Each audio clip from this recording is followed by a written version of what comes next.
Let us continue our chapter number 4. Topic of discussion is, first topic is moving coil galvanometer, second topic conversion of galvanometer into ammeter, and third topic is conversion of galvanometer into voltmeter. So let us start. अब देखिए, ये हमारे पास क्या होता है, moving coil galvanometer होता है, जिसको हम प्रैक्टिकल में यूज़ करते हैं। इसमें क्या होते हैं, हमारे पास 2 टर्मिनल होते हैं, नेगेटिव एंड पॉजिटिव। अब यहाँ पर आप चेक कर सकते हैं कि जिसका ये स्केल है, जो यहाँ पर ये स्केल गिवन है, तो इसमें क्या होती है, बीच में क्या होता है, यहाँ पर 0 होती है, और 0 के साइड में यहाँ पर 10 होगा, और फिर यहाँ पर आगे टर्म होगी 20। ऐसे सेम इधर 10 होता है और इधर क्या होता है, 20 होता है। तो जब हम क्या करते हैं, गैल्वेनोमीटर को अपने ऑपरेटर्स के साथ कनेक्ट करते हैं और उसमें से कोई भी करंट फ्लो नहीं करते हैं, तो हमारे पास जो ये नीडल होती है, ये क्या होती है, 0 पर होती है। ये 0 पर क्या शो करती है कि इसमें कोई भी करंट फ्लो नहीं कर रहा है। बट जैसे ही हम अपने ऑपरेटर्स के साथ, मीन्स अपने जो प्रैक्टिकल हमारे ऑपरेटर्स हैं उनके साथ उसको कनेक्ट कर देते हैं और स्विच ऑन कर देते हैं, तो उसके अकॉर्डिंग क्या होता है, करंट फ्लो होना स्टार्ट हो जाता है।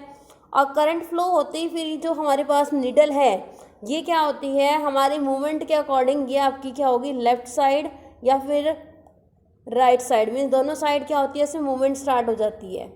अब इसमें जो मूवमेंट स्टार्ट हो रहा है, ये शो करती है कि हमारे जो ऑपरेटर्स है उसमें से करंट फ्लो हो चुका है, मीन्स वो करंट की वैल्यू को वहाँ से मेज़र कर रही है।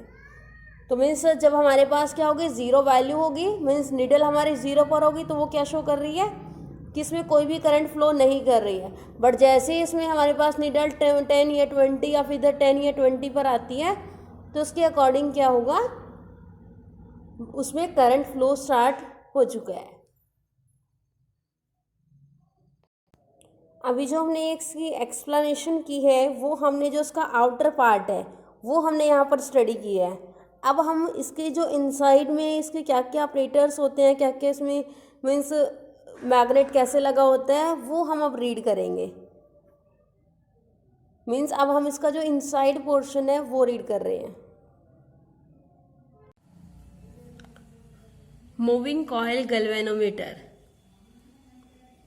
it is an instrument which is used to measure the small amount of current and also detect the direction of current। Means जो हमारे पास ये मूविंग कॉइल गैल्वेनोमीटर होता है, ये एक इंस्ट्रूमेंट होता है, एक ऑपरेटर्स होता है, जिसकी हेल्प से हम स्मॉल अमाउंट ऑफ करंट को मेजर कर सकते हैं। मीन्स उसकी वैल्यू, वहां से उसकी वैल्यू को मेजर कर सकते हैं और करंट की डायरेक्शन को भी डिटेक्ट कर सकते हैं। Principle, it is based on the principle that when a current carrying coil is placed in uniform magnetic field, means जब हम क्या करते हैं, एक कॉइल जिसमें से हम करंट पास कराते हैं और उसको हम एक यूनिफॉर्म मैग्नेटिक फील्ड में उसको रखते हैं, then it will experience a torque. तो क्या होता है, वहां पर एक टॉर्क वर्क करता है, which is directly proportional to the current flow through the coil। Means जो यहाँ से टॉर्क प्रोड्यूस होगा, जो एक्सपीरियंस करेगा टॉर्क, वो क्या होगा, जितना करंट उसमें फ्लो कर रहा है उसी के क्या है, वो डायरेक्टली प्रोपोर्शनल है। मीन्स जितना ज्यादा करंट होगा उसी के अकॉर्डिंग क्या होगी, जो हमारी कॉइल है उसमें रोटेशन होगी। रोटेशन का मीन्स क्या है कि वहां पर टॉर्क भी क्या होगा, वहां पर उसी के अकॉर्डिंग चेंज होगा। तो मीन्स यहाँ से जो टॉर्क है वो क्या होगा, करंट के डायरेक्टली प्रोपोर्शनल होगा। This is the construction for moving coil galvanometer. अब देखिए, फर्स्टली हम इसके जो 1 बाय 1 इसके पार्ट्स हैं, मतलब उनको स्टडी कर लेते हैं। अब देखिए, हमने यहाँ पर ये मैग्नेट लिए हुए हैं। अब ये मैग्नेट हमने रेडियल मैग्नेटिक फील्ड के अकॉर्डिंग लिए हुए हैं। अब रेडियल मैग्नेटिक फील्ड में क्या होता है, मोर मैग्नेटिक फील्ड होता है, तो इसलिए हमारे पास जो ये मैग्नेट है वो हम कॉनकेव शेप के लेते हैं या फिर हॉर्सशू मतलब शेप के लेते हैं। तो इसलिए हमने यहाँ पर ये कॉनकेव शेप के लिए, तो इसलिए हमने जो उनकी कंस्ट्रक्शन की है वो कॉनकेव शेप में कर दी है। उसके बाद हम इन मैग्नेट के बीच में एक सॉफ्ट आयरन कोर सिलेंडर लेना है, ये जो हमने एल से इसको डिनोट किया हुआ है, और उसके ऊपर की साइड हम एक नॉन मैग्नेट मटेरियल फ्रेम बनाते हैं। मीन्स ये जो हमारा सिलेंडर है इसके ऊपर हम एक रेक्टेंगुलर शेप का एक फ्रेम बनाते हैं जो हमारा ब्रास का बना होता है, और उस फ्रेम के ऊपर मतलब यहां पर हम कॉपर की वायरिंग कर देते हैं। मीन्स जो हमारे पास ये रेक्टेंगुलर कॉइल है वो हमने कॉपर वायर से उसकी मतलब वाउंडिंग कर देनी है, और जो हमारी कॉपर वायर है वो भी क्या होनी चाहिए, इंसुलेटेड होनी चाहिए। इंसुलेटेड क्यों ले रहे हैं, क्योंकि जो हमारी वायरिंग होगी वो क्या होगी, कई बार एक दूसरे से टच कर जाती है तो उससे क्या हो जाता है, मतलब शॉर्ट सर्किट हो जाता है। तो हमने जो कॉपर वायर लेनी है वो इंसुलेटेड टाइप की लेनी है। अब इंसुलेटेड के अकॉर्डिंग आप मतलब ये समझना कि वो हमने प्रॉपर इंसुलेट किया हुआ है, उसको हम सिंपल पॉलिश या फिर हम कोई लैमिनेशन कर देते हैं जिससे वो एक दूसरे के साथ टच ना करे।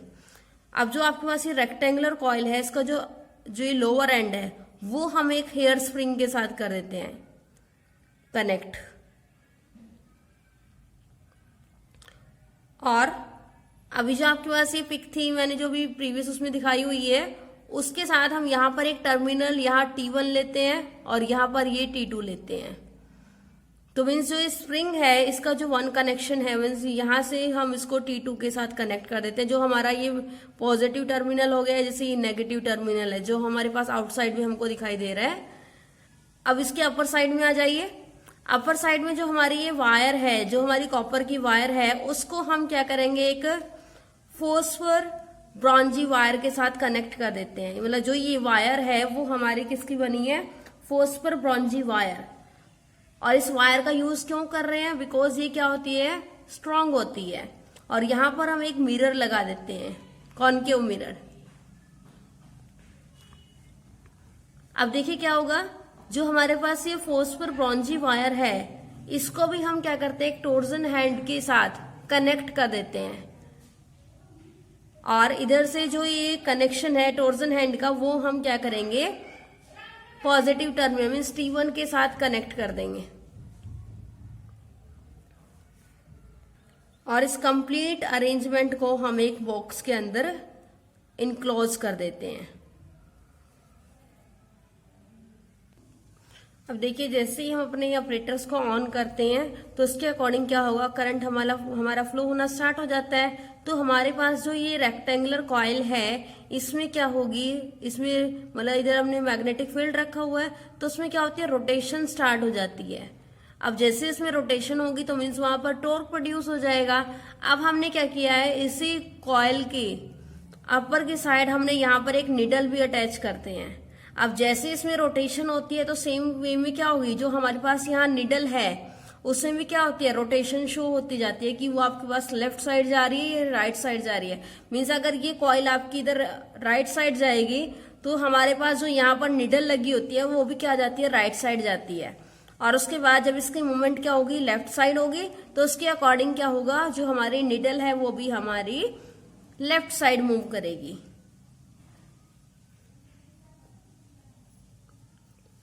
और इसके साथ हमने यहाँ पर एक ये हेयर स्प्रिंग लगाए हुए हैं।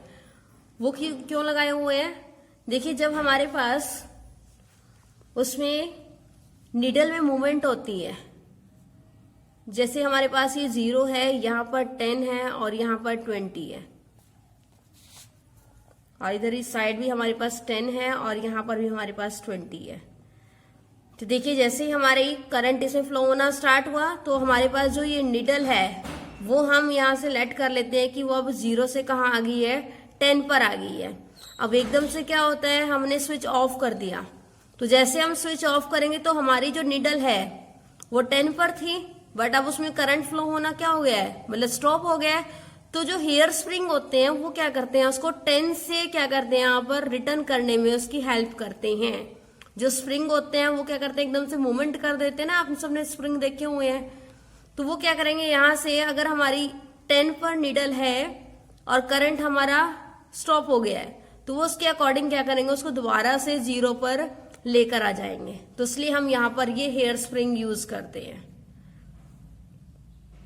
तो हमने डायग्राम से देखिए एक चीज क्लियर हो रही है कि जो हमारी निडल है, मतलब जो यहाँ पर लगी हुई है, वो किस पर डिपेंड कर रही है? टॉर्क पर डिपेंड कर रही है। मतलब जितनी ज्यादा मतलब टॉर्क आपका मतलब ग्रेटर होगा तो उसके अकॉर्डिंग क्या होगी? हमारी निडल में मूवमेंट होगी। और जो टॉर्क है वो डिपेंड किस पर कर रहा है? करंट पर कर रहा है, क्योंकि जितना ज्यादा करंट फ्लो होगा तो उसके अकॉर्डिंग जो हमारी कॉइल है उसमें रोटेशन होगी। अब रोटेशन होगी तो मतलब वहां पर उतना ही ज्यादा टॉर्क प्रोड्यूस होगा, और टॉर्क प्रोड्यूस होगा तो उसके अकॉर्डिंग हमारी जो यहाँ पर निडल लगी हुई है उसमें मूवमेंट स्टार्ट होगी।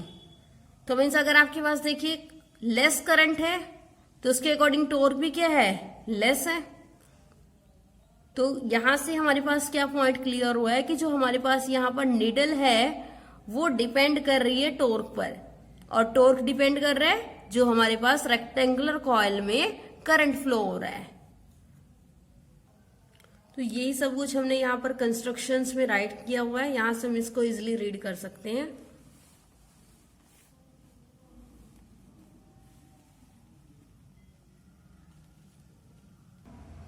अब हम इसकी वर्किंग स्टार्ट करते हैं। मोस्टली जो वर्किंग है वो हमारे डायग्राम में क्लियर हो गई है।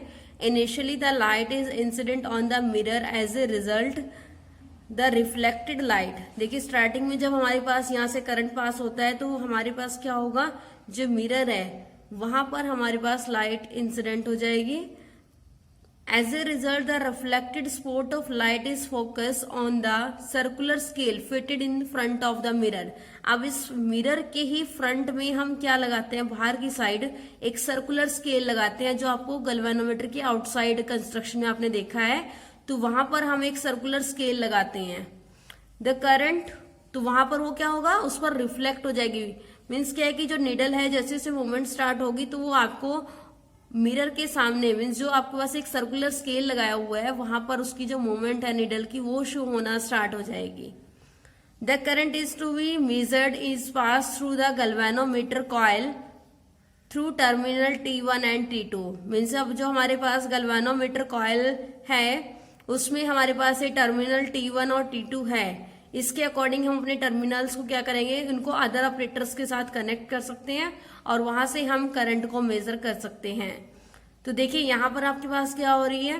करंट पास हो रहा है तो उसके अकॉर्डिंग यहाँ पर कॉइल में मूवमेंट हो रही है, मीन्स टॉर्क प्रोड्यूस हो रहा है। और टॉर्क के लिए हमें लास्ट टॉपिक किया है कि आपके पास जो करंट कैरिंग कॉइल है उसको हम मैग्नेटिक फील्ड में रखते हैं, तो उसके अकॉर्डिंग हमने टॉर्क की वैल्यू वहां पर फाइंड आउट की हुई। तो हमने वहां पर एक्सप्रेशन फाइंड आउट की है, torque is equal to BI/NA cos theta. Since magnetic field is radial, that is it always makes an angle theta. अब देखिए जो हमारे पास यहाँ पर हमने ये रेडियल मैग्नेट ली हुई है। रेडियल मैग्नेट का मीन्स क्या है कि जो करंट होगा वो हमारे पास इस डायरेक्शन में फ्लो होगा। तो यहाँ पर हम चेक कर सकते हैं कि जो रेडियल का जो ये जो बीच वाला पार्ट है, मीन्स जो बिटवीन वाला पार्ट है, सेंटर पार्ट है, वहां पर क्या होती है? मैग्नेटिक फील्ड क्या होगा? ग्रेटर होगा। तो उसके अकॉर्डिंग जो हमारा इस लाइन के अकॉर्डिंग जिसका सेंटर है, ये पॉइंट लेट कर लेते हैं, तो उसके अकॉर्डिंग जो एंगल होगा वो भी क्या होगा? 0 डिग्री होगा। तो हम यहाँ पर राइट कर सकते हैं angle 0 degree with the plane of the coil. अब cos 0 1 हो जाएगा, तो means torque is equal to BI/NA। This is equation number first. Here B is the uniform magnetic field, I is the current flow, N is the number of turns and A is the area of the coil.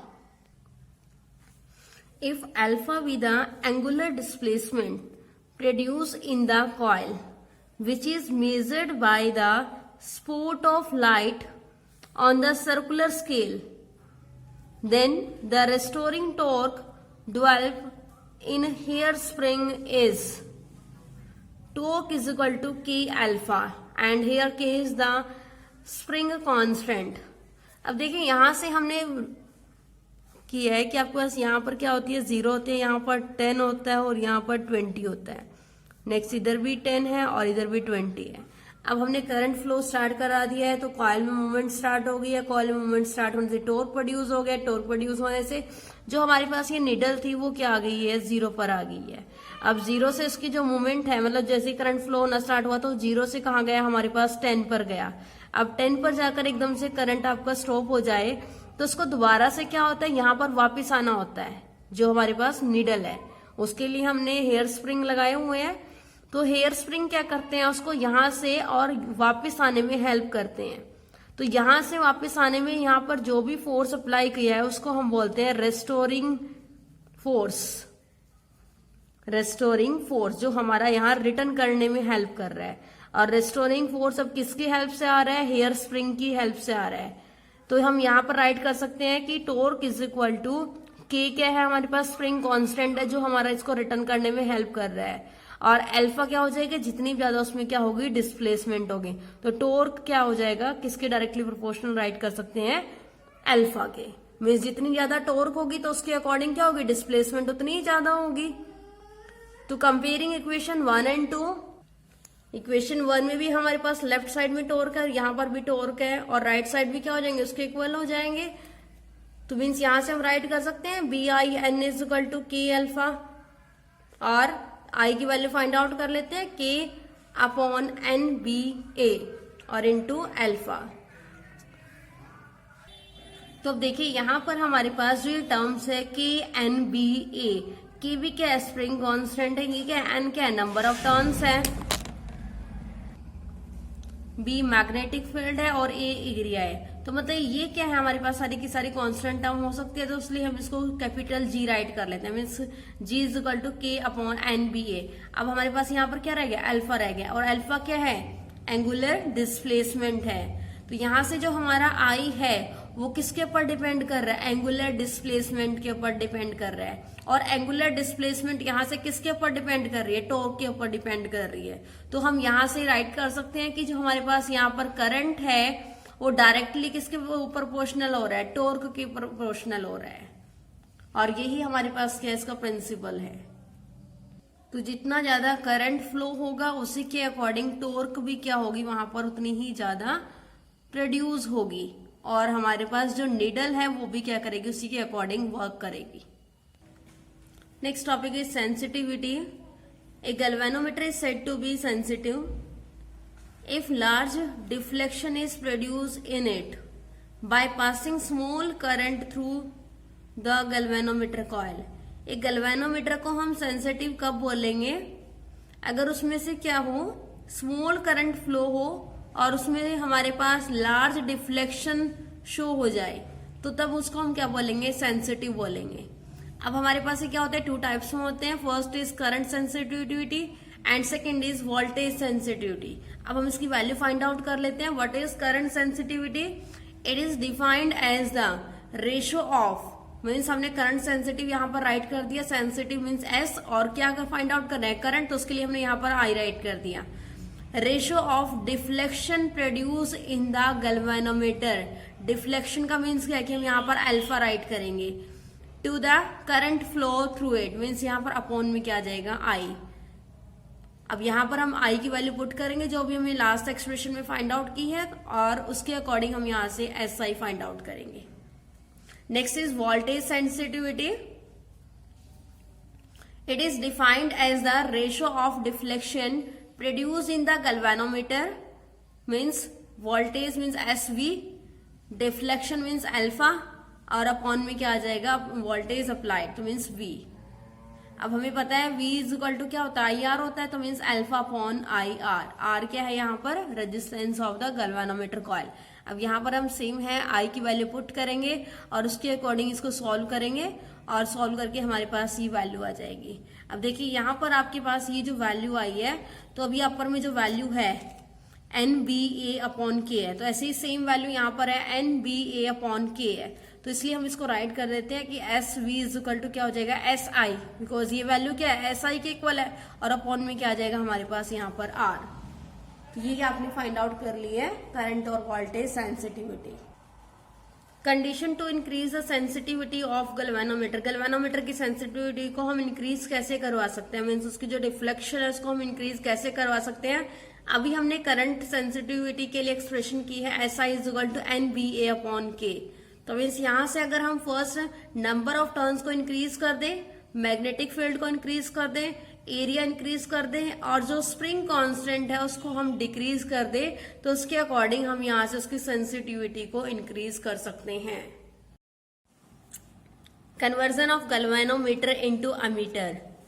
Galvanometer को हम ammeter में change करेंगे। देखिए ammeter क्या होता है, हमारे पास एक इंस्ट्रूमेंट होता है जिसकी हेल्प से हम करंट को मेजर करते हैं। गैल्वेनोमीटर से हम स्मॉल करंट को मेजर करते हैं, उससे हम हाई करंट को भी मेजर कर सकते हैं। अब हम क्या करेंगे, गैल्वेनोमीटर को अमीटर में चेंज करेंगे। तो उसके लिए हम क्या करेंगे, गैल्वेनोमीटर के पैरेलल में हम एक शंट रेजिस्टेंस कनेक्ट करेंगे। अब शंट रेजिस्टेंस क्या होता है, वेरी लो वैल्यू रेजिस्टेंस होता है जो हमारे सर्किट को डैमेज ना हो, मतलब इस उसमें हेल्प करता है। इसलिए हम यहाँ पर शंट रेजिस्टेंस यूज करते हैं और इसको हम पैरेलल में लगाते हैं गैल्वेनोमीटर के। तो इससे क्या होगा, so that only full scale deflection current flow through the galvanometer and rest of the current will bypass through the shunt resistance as shown in next figure.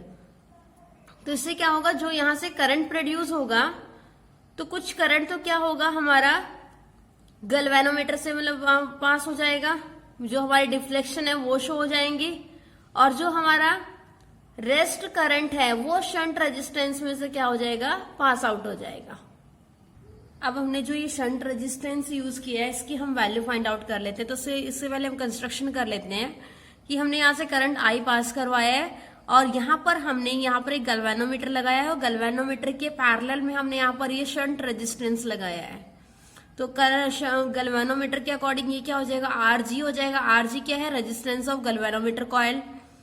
और यहां से देखिए आपके पास आरजी है तो यहां से तो जो करंट है कंप्लीट वो क्या है, आई है। अब यहां से गैल्वेनोमीटर के अकॉर्डिंग करंट जो हमारा पास होगा वो क्या हो जाएगा, आईजी हो जाएगा। आईजी का मीन्स क्या है कि जो हमारा करंट गैल्वेनोमीटर में से पास होगा। अब देखिए आई में से आईजी इधर चला गया है करंट, तो इस साइड जो शंट रेजिस्टेंस में से करंट पास होगा वो क्या हो जाएगा, आई माइनस आईजी, और वो क्या होगा हमारे शंट रेजिस्टेंस में से पास हो जाएगा।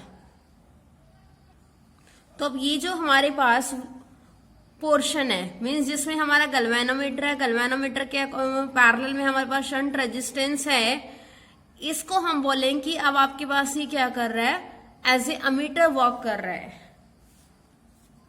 तो हम यहां से राइट कर सकते हैं, देखिए कि R S I minus I जी। देखिए क्या होता है आपका, आई आर होता है तो आई क्या है आपका शंट रेजिस्टेंस के अकॉर्डिंग आई माइनस आई जी है, तो वो हमने यहाँ पर राइट कर दिया। और उसके अकॉर्डिंग रेजिस्टेंस क्या है, आर एस है, आर एस आ गया इक्वल में आई जी और आर जी। और यहां से हमने यहां से आर एस की वैल्यू फाइंड आउट कर ली, that is I G R G upon I minus I G, which is the required value of shunt resistance. अब देखिए यहां से हमने इनको पैरेलल में कनेक्ट किया हुआ है तो इसको हम राइट कर सकते हैं 1 अपॉन आरपी। अब आरपी में क्या क्या है आपका, आरजी है और आरएस है, तो 1 upon R G plus 1 upon R S. अब आप इसका एलसीएम सॉल्व कर लीजिए और उसके अकॉर्डिंग आपके पास ये वैल्यू आ जाएगी। अब यहाँ पर कुछ इंपॉर्टेंट पॉइंट है, means the total resistance of ammeter is, means total resistance हमने यहाँ पर अभी फाइंड आउट किया वो क्या है, R T is equal to means R total R G R S upon R G plus R S. And the second point, the resistance of ammeter is much less than that of the galvanometer. Means जो हमारे पास ammeter की resistance है वो क्या है, galvanometer से क्या है, लेस है। And the resistance of ideal ammeter is 0। जो हमारे पास आइडियल अमीटर होता है उसकी रेजिस्टेंस क्या होती है, 0 होती है। और अमीटर को हम ऑलवेज क्या करते हैं, सीरीज में कनेक्ट करते हैं। अगर हम इसको बाय मिस्टेक इसको हम पैरेलल में कनेक्ट कर दे तो उसके अकॉर्डिंग जो हमारा ऑपरेटर्स है वो क्या होता है, डैमेज हो जाता है, बिकॉज उसमें से क्या हो गया, मैक्सिमम करंट उसमें से फ्लो हो जाता है। इसलिए हम अमीटर को ऑलवेज क्या करते हैं, पैरेलल में सीरीज में अटैच करते हैं। Next is conversion of galvanometer into voltmeter. अब हमने अभी जो हमने प्रीवियस टॉपिक में किया था गैल्वेनोमीटर को हमने अमीटर में कन्वर्ट किया था, अब हम उसको गैल्वेनोमीटर को वोल्टमीटर में कन्वर्ट करते हैं। तो अभी जो आपने वर्डिंग प्रीवियस उसमें राइट की है तो उसकी आपने अपोजिट इसमें चलना है। Voltmeter is an instrument which is use to measure the potential difference between the 2 points in the circuit. Means जो हमारा वोल्ट मीटर होता है वो पोटेंशियल डिफरेंस को मेजर करने के लिए यूज होता है। अब हमने क्या करना है, गैल्वेनोमीटर को वोल्ट मीटर में कन्वर्ट करना है। तो उसके लिए हमने क्या करना है, गैल्वेनोमीटर के साथ सीरीज में एक वेरी हाई वैल्यू का हमने रेजिस्टेंस अटैच करना है। अमीटर के लिए हमने क्या किया था, गैल्वेनोमीटर के पैरेलल में लो वैल्यू रेजिस्टेंस अटैच किया था। इसमें हमने गैल्वेनोमीटर के सीरीज में और very high value resistance attach किया है। तो इससे क्या होगा कि जो आपको करंट आपकी नीड है उसके अकॉर्डिंग वहां से करंट आपका फ्लो हो जाएगा। अब यहाँ पर हम इसको ड्रॉ कर लेते हैं। देखिए आपका जो करंट है वो यहां से स्टार्ट होता है, तो यहां से देखिए जो करंट IG है वो क्या होगा, गैल्वेनोमीटर के अकॉर्डिंग पास हो जाएगा। और इसके साथ हम सीरीज में एक हाई रेजिस्टेंस का रेजिस्टेंस लगाते हैं, तो वो हमने यहां से इसमें अटैच कर दिया है। तो यहाँ गैल्वेनोमीटर के सीरीज में हमने हाई रेजिस्टेंस अटैच कर दिया है। देखिए आगे हमारे पास क्या होता है, फ्रॉम ओम्स लॉ V=IR होता है। V आपका V है और I देखिए आपका IG हो जाएगा। R क्या है आपका, सीरीज है, तो क्या होगा R+RG, मतलब गैल्वेनोमीटर के अकॉर्डिंग क्या होगा, RG होगा, तो मीन्स R+RG हो जाएगा। और V/IG कर लीजिए और R+RG कर लीजिए, बिकॉज हमने तो कैपिटल R की वैल्यू फाइंड आउट करनी है, मीन्स जो हमने हाई रेजिस्टेंस का यहाँ पर रेजिस्टेंस जो यूज किया है, तो यहाँ से R की वैल्यू क्या हो जाएगी आपके पास, कैलकुलेशन के बाद ही आ जाएगी वैल्यू, मीन्स V/IG - RG। अब यहाँ पर हम इसके जो इंपॉर्टेंट पॉइंट है वो डिस्कस कर लेते हैं। The total resistance of volt meter RT = R+RG। Next, the resistance of voltmeter is much greater than that of the galvanometer, and the resistance of ideal voltmeter क्या होती है, इन्फिनिटी होती है। और उसको हम ऑलवेज क्या करते हैं, पैरेलल में कनेक्ट कर देते हैं। बाय मिस्टेक अगर हम इसको सीरीज में कनेक्ट कर दे तो उसके अकॉर्डिंग हमारा जो सिस्टम है वो क्या करेगा, डैमेज हो जाएगा।